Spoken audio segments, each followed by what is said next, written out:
Fellows reading, beginning with Xhenet Aliu. Thank you.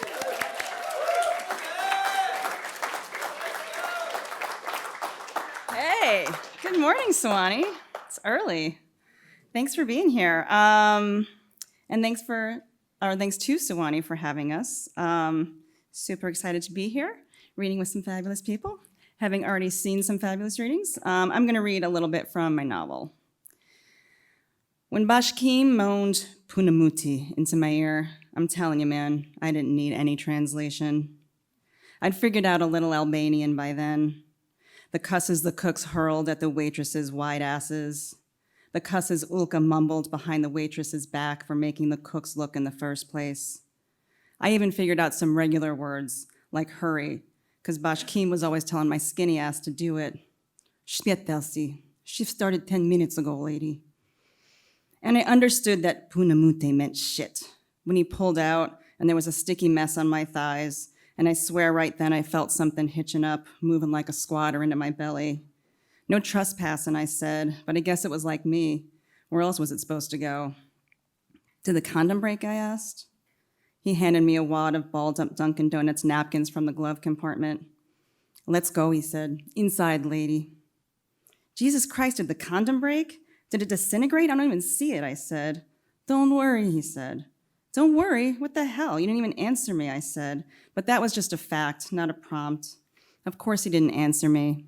I didn't get to ask questions, just wait for him to reveal little bits of himself on his own time. When I asked questions, he'd just look me straight on, long enough for me to catch sight of the tangle of red veins in his eyes, all lit up and glowing like the electric tentacles of the Van de Graaff generator I'd spent 2 hours staring at on a field trip to the Boston Museum of Science a few years before. Millions of currents streaking from a steel orb, a room barely containing what seemed to be the kind of storm that would take out entire third world villages or Midwestern trailer parks if the glass walls were accidentally shattered. Later on, I found out that all the Van de Graaff generator could really do was make the hair on your head rise straight up from your scalp, which Mr. Wizard had shown me how to do with just a balloon and a wool sweater. It was a stupid parlor trick, just like when Bashkim called me pretty girl, like I was a pet parakeet, as he pulled up his brown trousers. Abracadabra, pretty girl, wink, wink. I fell for it all, even though his pants had to be called trousers. They were that ugly. Even the leather huaracha sandals he wore everywhere, behind the line in the kitchen even, in the passenger seat while we screwed even, his trousers bunched at his feet like elephant skin. Not even the sleek leather of a real hustler. Not even a slick-combed mustache or a necktie as thin as fettuccine to distract me from the ripped seams and grease stains on his shirt, and still I fell for it. Who knew if he was a scientist or a magician or just a common con artist? But then again, who cared as long as he kept streaming his gibby-gabby into my ear while we rocked the Fiero behind the muffler shack before the start of every shift? Who cared? Not me, because I could pretend also that when he said, Eyatani, what it meant was, my God, instead of, come on. I could pretend that when he said Punamuti, that what it meant was, now we have started something that cannot be undone by parents or wives or time clocks instead of shit. But no, it meant shit, that I was sure of. I knew it when I pulled my pantyhose back up and they were immediately glued to my legs, and I thought ahead 20 minutes to the chafing I'd get while running trays of coffee and spanakopita. I'm going inside, Bashkim said. Okay, I said. Hey, he said, and touched my chin gently, like he must have seen in some movie or another. Don't worry about it, okay? It'll be fine. I'm not worried. Then why do your eyes look like that? Look like what? Like they won't look at me. They will, I said. They're just doing something else right now. There was a raccoon out there digging around in a pile of slop that had somehow ended up 10 yards from the trash bins. That guy found himself a little grade D nugget and waddled happily away with it. And I was searching for the lesson in that, coming up empty. Bashkim opened my hand and placed something in it, a crumpled up Dunkin' Donuts napkin from the glove box.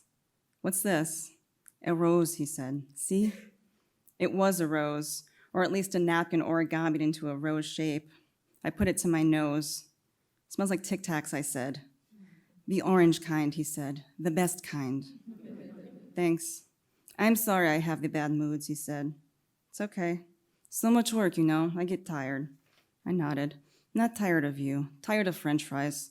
Tired of, other things. Not you, okay? Okay. We have to go." I nodded but didn't budge from the driver's seat when he slammed the passenger door behind him. I just sat there with my hand on the shifter, wondering how bad off Boschkeem really was, if maybe I could just write him a check and get him over the bad moods and we could get on with our lives.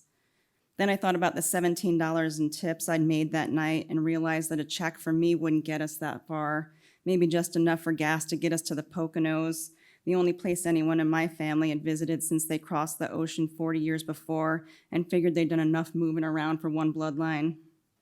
There might not even be enough left for a half hour in one of those heart-shaped hot tubs Uncle Eddie said the resorts have down there. Besides, my 15-minute break was over, and if I had to go back in to finish the last hour of my shift, and if I was going to go through all the trouble to get back in there, then I might as well just stay a little longer and try to hustle a few more bucks. That's how these places trap you for life. But I was still thinking at that moment, not me. And on the walk back inside, I picked up a penny, heads up, and dropped it into my apron as if anything worth finding would be lying there tossed aside on the street. Good luck, that heads up penny, as in good luck finding maybe a million more of these in your lifetime, so maybe you could pay, say, your mother's rent or your sister's future tuition bills, or at least treat them to a nice steak dinner at Carmen Anthony's if the other bills were still too high. But at least that heads up penny proved my mother wrong after all. I wasn't out running around like a $10 whore. I was a whole lot cheaper than that. Her mother goes by Mamie, so now Mamie comes in. Mamie had never gotten the second shift she used to work out of her system, even though that pink slip from Waterbury Buckle had come long ago.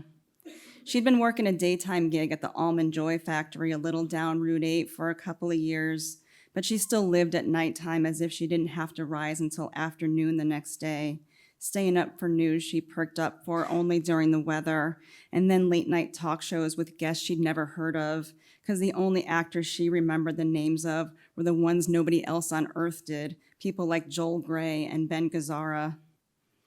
After the talk shows were over, the TV went off, but the lamp stayed on, with no books or magazine for the lights to shine on, except for a lady's home journal with pages dog-eared on recipes none of us had ever tasted. I used to look at the chicken piccata page and wonder who would use wine as an ingredient and not a religion. The condensed chicken soup I'd eaten for dinner used mostly salt as an ingredient, so the puke I dropped into the toilet tasted pickled and burned my throat on the way up. I licked my lips until they turned in on themselves and somehow still believed, when another typhoon of nausea swirled up in my stomach, that only a sleeve of saltines could save my life. It was my body working against its own best interests, trying to turn itself into dust. Then David Letterman said something that tore up his live studio audience, and it reminded me of the life that still existed outside the bathroom. When we were little and me and Greta got sick, Mamie gave us Tupperware bowls to puke in and spoonfuls of brandy to make us sleepy. She'd scratch our heads and do the Watusi at the foot of our beds until we cracked a smile, and then she'd declare our fevers broken and make us sit up and watch Indiana Jones. That Tupperware puke bowl was long gone by then, ruined when the acids finally ate a hole through the plastic, and the closest thing to brandy in our house that night were the caramelized bottoms of the empty Carlo Rossi jugs that lined our kitchen floorboards like buoys keeping the house afloat. I pulled away from the rim of the toilet and dragged myself to the doorway of the living room. "Mamie, I'm sick," I said. It came out so soft that I could barely hear it, and right after the words hit the ether, I'd hoped that the television had gobbled them up. At first, I thought I'd gotten my wish, because it was half a commercial break before she even acknowledged my presence, and then it was less an acknowledgement than a twitch, one of the deeper shakes that I usually made out only when I looked at her for more than a few seconds at a time, which meant not often, because it was confusing to see her start to look old. She was 35. She might have had the beginnings of some palsy, but I wouldn't know, because she hadn't seen a doctor since she delivered Greta, and I'd bet money that she had to be talked into it then. It was in her hair that I noticed the twitch first. the fluffy grown-out bangs of a fluffy grown-out Ogilvy home perm swaying just a little as if there were a ceiling fan over her head. One silver ribbon ran through her brown hair like a streaker. She had the kind of soul-deep fatigue that looked sexy in photographs, but in real life meant she hadn't thought of sex in a decade. "What do you mean sick?" she said. Looking at her made it worse. The light from the television was changing color with each scene, so she looked like she were under a strobe light at a disco, like somehow she'd found a bouncer to overlook her elastic waist jeans. "Puke sick," I said. "What'd you get into?" "Nothing." "You been drinking?" "No." "Would it help?" She shook her empty glass at me. "I don't think so," I said. I curled up on the sofa next to her, and she pulled her knees away. "Well, don't get me sick. I can't afford to be sick. I'm working doubles all week," she said. She pressed her palm against my forehead. "You don't feel hot. You feel cool." I shrugged. "Well, what do you want me to do about it?" she asked. I thought about Indiana Jones, how long it had been since we last sat down and watched it. "I don't know," I said. "Nothing, I guess." "Is it a stomach bug?" "Maybe." "I bet it's food poisoning, that crap you eat at the Ross." "Maybe." "Are you pregnant?" she asked. "You don't have a boyfriend, do you?" "What? No, I'm not pregnant. I kind of have a boyfriend." "Then how do you know you're not pregnant?" "Because having a kind of boyfriend doesn't mean you're automatically pregnant." "Shows how much you know," she said. "I'm not pregnant," I said again. "Who's this guy?" I didn't really know how to answer that. Mamie wasn't going to like that he wasn't Lithuanian, because once her parents made it into the US, the whole family assumed every other immigrant was just there to mooch off the system. But Bashkim was a hard worker, which she'd be okay with, especially since the thing he worked hard at was manual, thankless, low-paying labor, and Mamie didn't trust any other kind. He was married. That was a bad thing. He dreamed of a better life, also not great. Anyway, once I made it through high school without getting knocked up, she stopped being interested in who I was dating, so none of that seemed worth mentioning. "Just some guy I work with," I said. "Well, sounds like a winner." He's more than just that." "Then what is he?" I pulled the Afghan from the back of the sofa and wrapped it around my shoulders. The Afghan wasn't finished, one of Mamie's month-long hobbies, so you had to choose the part of you that felt the coldest, then move it to the other parts later. It didn't help much, but it helped more than nothing at all. "He has a really broad chest. It looks like he's been breaking horses," I said, finally, during the commercial break. "And nice eyes." "Ah, Christ," Mamie said. "You're done for." I'm going to stop there, but spoiler alert, she is pregnant. Up next, the fabulous Owen McLeod.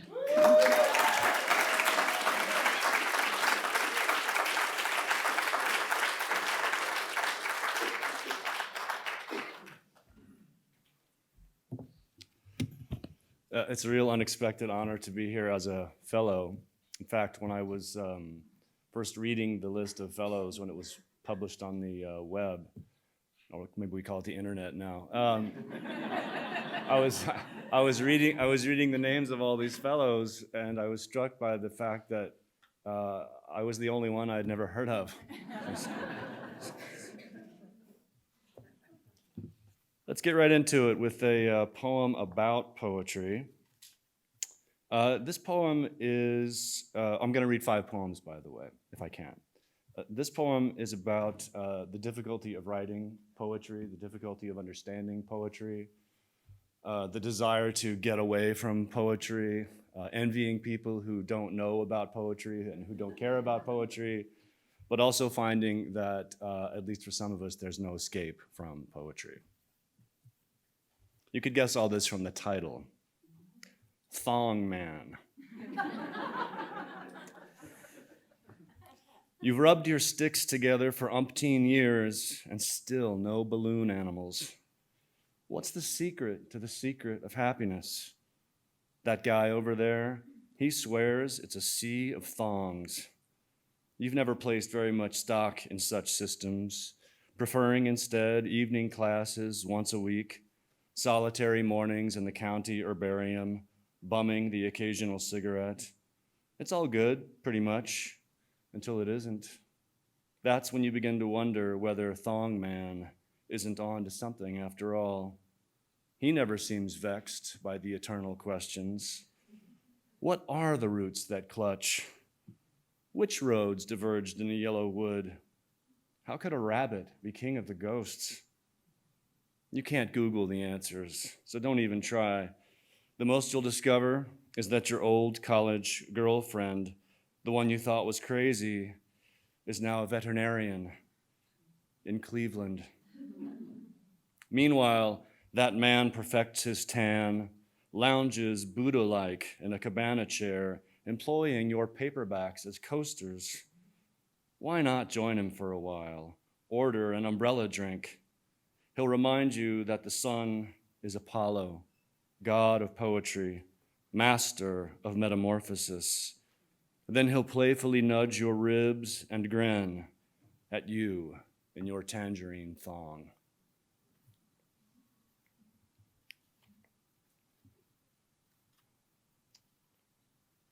For my second poem, I'd like to read one that I wrote in late January of 2017, shortly after Satan was sworn in as President of the United States. Click here to get ripped. Play the lottery. Pray all you like. Odds are tomorrow you'll be stuck in some basement washing socks. Remember when we let Jesus into our hearts? That lasted, 3 months?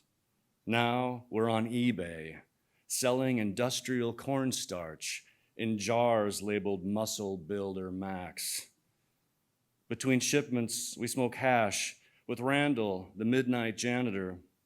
When stoned, he can't shut up about making America great again.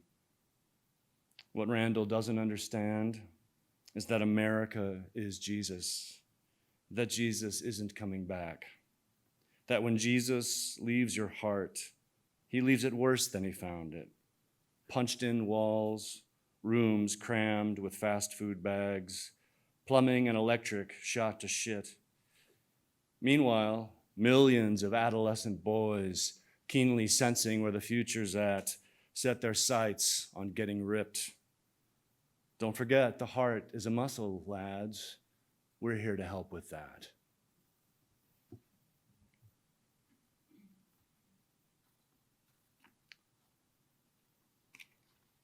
For this third poem, it's a poem about how much it sucks to be me. I think that's a fairly common genre in poetry. But it's really, it's a poem about what it's like to have what my doctors tell me is a form of bipolar disorder. Igloo. Barren fields, tin sky, clouds, the color of clouds. Why describe things when things describe themselves? Besides, there's nowhere to turn when your shield against despair becomes its source. Or when you hear from the rear of the plane your psychiatrist cry, "Let's roll." I remember the day, the sugar beach where waves washed up an igloo cooler, red, white, totally barnacled. My brother and I, we wondered what was in it. Something wildly fragile, we hoped, and opening it, found air. Myself was in there, let loose before I could know it. Some days my head is a hovercraft. Chimneys are lighthouses. Each door a Rothko portal.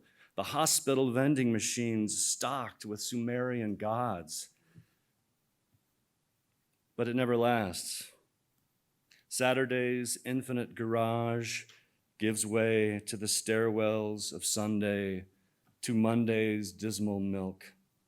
I rejoin the tribe, read labels in the Safeway cereal aisle. In February, that parking lot is ringed with mounds of snow. I narrow my eyes, imagine the mounds as waves, and pray for them to crest, to crash, and bring in, sweetly, me.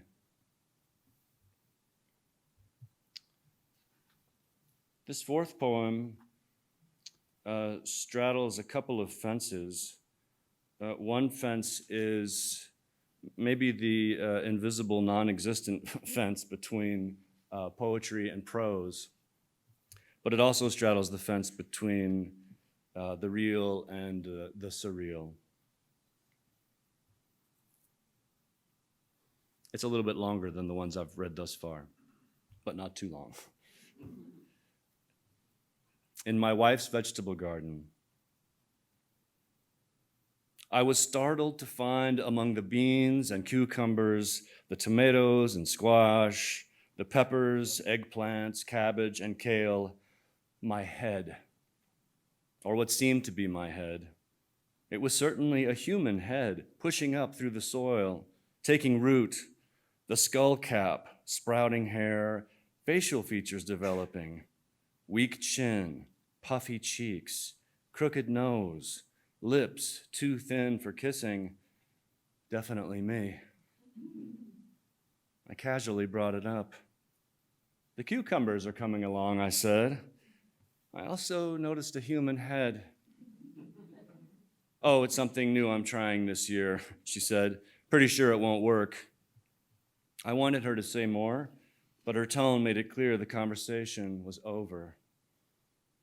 I didn't like where this was going. I studied my head in the mirror. I worried she wanted to replace it. I'll admit it's not a perfect head, but then what's the point in growing a duplicate? Would she harvest it early? Replace my old head with a younger one? That would mean cutting off my head, which is murder. Surely my wife is incapable of that, I reasoned.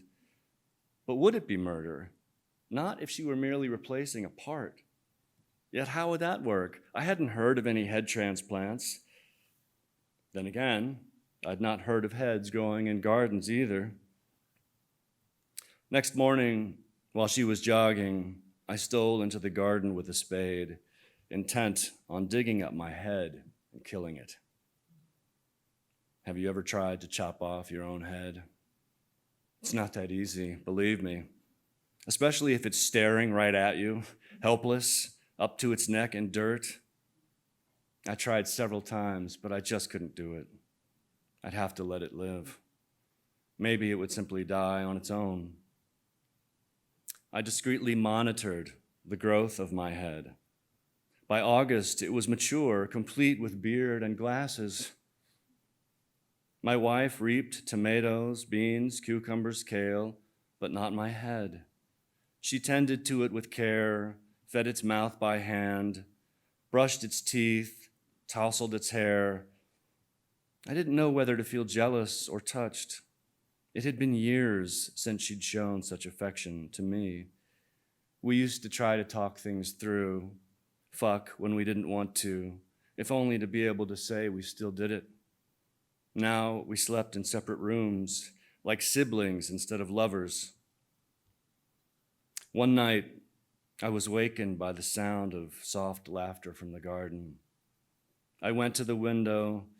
In the moonlight, I saw my wife lying on her stomach, chin in hands, talking to my head as if to a college sweetheart. I wanted to know what she was saying to me and what I was saying to her, but I couldn't make it out. I watched as they carried on, just the two of them, my wife and my head. I was surprised hours later when she came to my bed. "You said such lovely things," she whispered as she slid under the sheet. "Funny, too." "Remind me," I said, but she was asleep. This continued through August into early fall, my wife coming to me at night after talking to my head in the garden. We made love.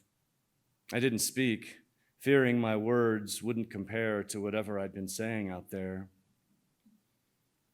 Late October brought a killing frost. My head was dead, frozen like a pumpkin in the snow. My wife dug a hole and gently lowered me in. When she came inside, fingers red and raw, I asked if she'd try again. She didn't answer. but silently took my head in her hands, waiting for this skull to warm them.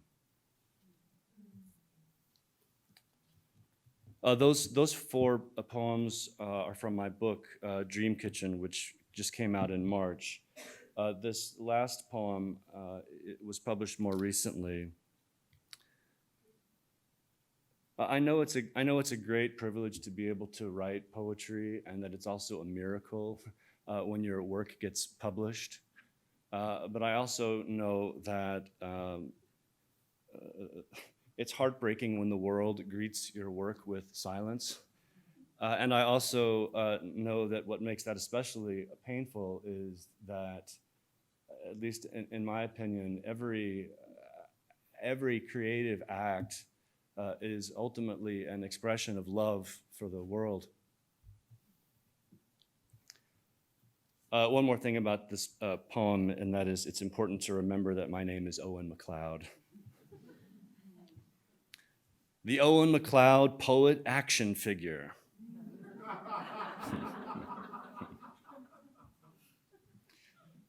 The Owen McLeod poet action figure is now available in select retail outlets, the sort you can find in those dying malls not far from the regional airport. I come with a set of miniature accessories: desk, laptop, fridge, toilet, plus a rusted out Honda Civic.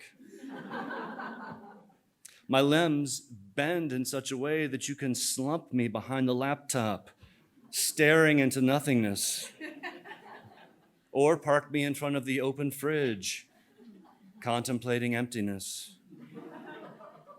If you're 18 years or older, try planting me in front of the toilet, hunched, so I can jack off over the bowl. After that's done, fold me into the Civic as if I'm going somewhere, but bend my body forward until my head rests gently on the steering wheel. Keep me in that pose for about 5 or 10 minutes, then reposition me behind the laptop. If that doesn't sound like fun, you could rip off my head and replace it with Barbies. Or strap a pack of firecrackers to my chest and blow me to smithereens in the backyard. Or squash me into a fetal ball and bury me alive in the sandbox. I know.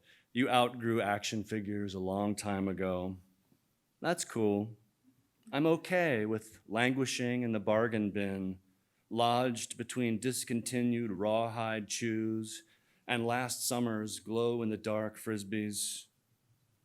Someday, someone will scoop me up and find the secret button, no bigger than a pinhead, concealed in the sole of my foot or under a patch of what's left of my hair.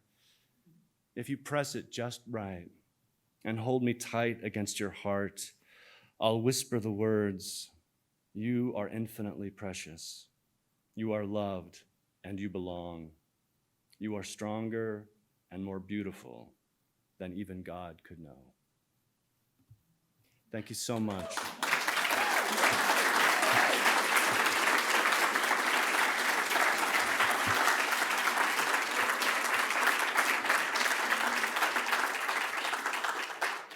Please welcome the strong and beautiful Melissa Stein.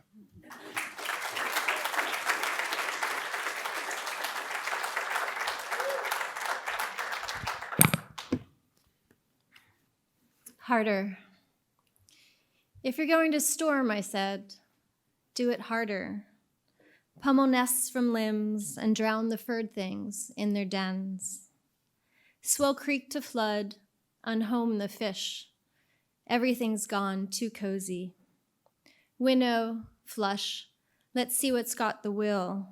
Let's watch what's tender, choke or breathe. Try to make a mark on me. So that was a hard act to follow. My head is still on my neck here. I'm excited to be at this podium where so many writers and editors have stood. And this is my first time at Sewanee. And it's already been quite a week of thunder and lightning bolts and fellowship and whiskey and Shake Rag Hollow and Morgan Steep and late night strolls complete with skunks and all these words washing over us. So speaking of blessings, I'm going to read a curse poem to start off your morning. And I invite you to think of, an ex or a neighbor or maybe someone in government who you'd like to curse while I read this poem. Blessings. May your harvest fit in a sack. May none of your apples be sweet. May barbed wire tear off the snouts of your pigs. May the mirror show the scarecrow's face. The moon shine on your wedding day. May the milliner embroider your bonnet with nettles. The blackberry fell your dog. May your every joy grow a carbuncle. May your eyes go to milk. May the moth make its nest in your bedclothes, the wind blow sickness in your ears. May your husband leave you for a crone. May his mother season your cooking from the grave. May corncrakes gnaw your sour bones, a shadow fall across your shadow. May the mice lay their eggs in the mouths of your children. Your children have the blacksmith's eyes. May tracks lead hunters to your door. Your fingers melt like candles. May you succumb to God's terrible kittens. May the wolf carry off the heart of your heart, and the swans swim thrice by your grief. Have a nice day. Quarry. A girl is swimming naked in dark water. She doesn't see herself as graceful, but the water tells otherwise, the way it loosens and strikes and burnishes. Exposed ledges, rocks crumble on surfaces, and the surface of the water broken by her body, marine and white. There is also a freckled boy contained in his body's wish to outstrip, but for now, mere stripling, too slight for the shoulders and limbs that pummel and thrash to make himself bigger. The girl and boy pinwheel in the water and do not touch, but are connected by invisible currents their bodies manufacture. Her eyes are closed, but she knows where he is, diving from the turtle rock a little clumsily, the muscles like lozenges in his thin legs twitching as they push off. Days of this, weeks. Then detaching itself from sun, water, blasted rock, another body comes, a grown man, all smiles and cigarettes, an offering. I still dream that the red-haired boy held my head underwater to spare me what the man did. Switching gears a little, I'm going to read a poem that's an ode to Philadelphia. Anyone here from Philly or environs? Yeah, Philly people. So I wrote this poem and to kind of chronicle, how I felt how the city felt during the time I lived there. And then I realized I left music out of the poem completely, which is ridiculous because your adolescence and early 20s, all about the music. So I titled it Anthem to cheat and get the music in there. So this is Anthem. We were all in love, but didn't know it. We were all in love continually. Bless our little hearts, smoking and drinking and wrecking things. Bless our shameless shame. We were loud, invincible. We were tough as rails. We stole street signs and knocked over bins, ripped the boards off boarded up stuff, slept in towers filled with pigeon shit and fluff. We kicked beer bottles down cobbled lanes, tires and chains and wheels and skin. The world was always ending, and we the inventors of everything. Next, I'm going to read a hipster poem. Apologies to any hipsters. I live in San Francisco. There are a few hipsters there. And it's called 7 Minutes in Heaven. Someone want to tell me what 7 Minutes in Heaven is? Please?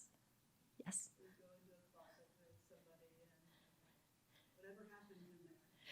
Yeah, it's a game invented to torture adolescents, or where they stick you in a closet and something happens or doesn't happen, and then you lie about it. So this is 7 Minutes in Heaven. It's all the rage to sport wax mustaches and cure your own sausages in some mildewy basement that formerly would have hosted convulsively awkward parties with spin the bottle and 7 minutes in the dark and terrifying closet, aka heaven. But now boasts saprasada strung on repurposed vintage drying racks and fat clay pots of kombucha and curdling hops. Personally, I've never recovered from the sex-shaped void left in all those closets by all the groping that should have occurred to me, but didn't. Right under my nose, kids my age were creeping into adulthood, one clammy, trembling palm on one breast at a time. There was also the horror of not being chosen in gym. It is conceivable that learning intricately how to butcher an entire hog and render every morsel might give one a feeling of mastery one lacked in childhood. It is the greatest immaturity to believe suffering entitles you to something. Someone wiser and grayer than I once said. But in those basements and carpools and playgrounds, as I assassinated one by one clandestinely my torturers, abandoning their foul normal bodies to compost the astonishing tedium of the wending suburban lanes, I was transubstantiating to supernal fame and beauty and such eerie genius that entire books were written about my books. In fact, it takes a long time to realize your suffering is of very little consequence to anyone but you. And by that time, the future is already happening, and you're pickling okra and starfruit and foraging for morels in urban forests and suspending artisan mozzarella in little wet nets and crafting small batch nitrite-free data, and maybe even thinking about having children, which you swore in 1,000,000 billion years you would never do.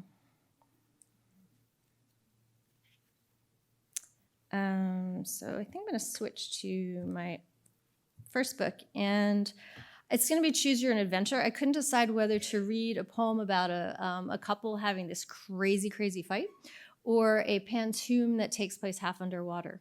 So I'm gonna give you the choice. One's called Galileo, the fight poem, or the pantoum. Oh, this is tough. Okay, Galileo or pantoum? Oh my God, it's about half and half. I don't have time to do both. Let's see. Okay, I think I will. I didn't expect this to happen. It's really half and half. Okay, I will read pantoum just because there's a lot of poets here. So the great thing about pantoums is you just call them pantoum. Little girl, your veins are showing through your skin again, and again I will ignore it. I will lay you down in the ordinary clover and resume sex, our routine conspiracy. Your skin again and again I will ignore it, although I can barely stand its blue-pink flush, and resume. Sex, our routine conspiracy, tethers me to the slim bent weed of your body, although I can barely stand. Its blue-pink flush of fish's gills, albino snakes' pellucid scales tether me. To the slim bent weed of your body, an artist might attribute the vulnerable beauty of fish's gills, albino snakes' pellucid scales. I am your husband. I can't see things the way an artist might. Attributing a vulnerable beauty is like a wry poem admiring its own cleverness. I am your husband. I can't see things the way I did before I knew you. Now my life is like a wry poem. Admiring its own cleverness, it alienates the one who reads. I can't remember what I did before I knew you now. My life a deconstructed text. What's the point of writing that alienates the one who reads? I can't remember. What can save us from seeing too much? A deconstructed text, what? Is the point of writing that our roles are judged irrelevant? Only love can save us from seeing. Too much rain has filled the mossy gutters. Too many hours our roles are judged irrelevant. Only love returns me to this house at night where rain has filled the mossy gutters. Too many hours spent feeling thunder rattle the iron bed frame return me to this house at night where I'm like one treading water, mindless, spent. Feeling thunder rattle the iron bed frame, I mistake its tremble for my own. I'm like one treading water, mindless of the rip tide, deadly current so strong, I mistake its tremble. For my own long, sweet strokes in the pale water of the rip tide, deadly current so strong, pull me out to sea and hold me long, sweet. Stroke in the pale water your mermaid's flesh. You belong here tangled in sea reeds. Pull me out to sea and hold me, little girl. Your veins are showing through your mermaid's flesh. You belong here. Tangled in sea reeds, I will lay you down in this extraordinary clover. Quarry. As you slept, I was thinking about the quarry, about light going deeper into earth, into rock, the hurt of light hitting layers that should be hidden, that should be buried, and how when it rained for a long time, that absence filled with suffering, and we swam. Racetrack. Velvet and shit. I summoned it, and come it did. The horse's flanks are rank with sweat and flies, and I remember you between my legs achieving for an hour or so. We parted on the best of terms, that sweet, unsayable loss that's gain in drag. The day hurt a little brighter for all that sharpening. I have a turnstile heart. It opens madly and shuts just so. In morning cold, the horse's breath takes on the shape of terrible blooms. The hoof stamps sound less urgently. I'm not talking about my heart. Thank you so much.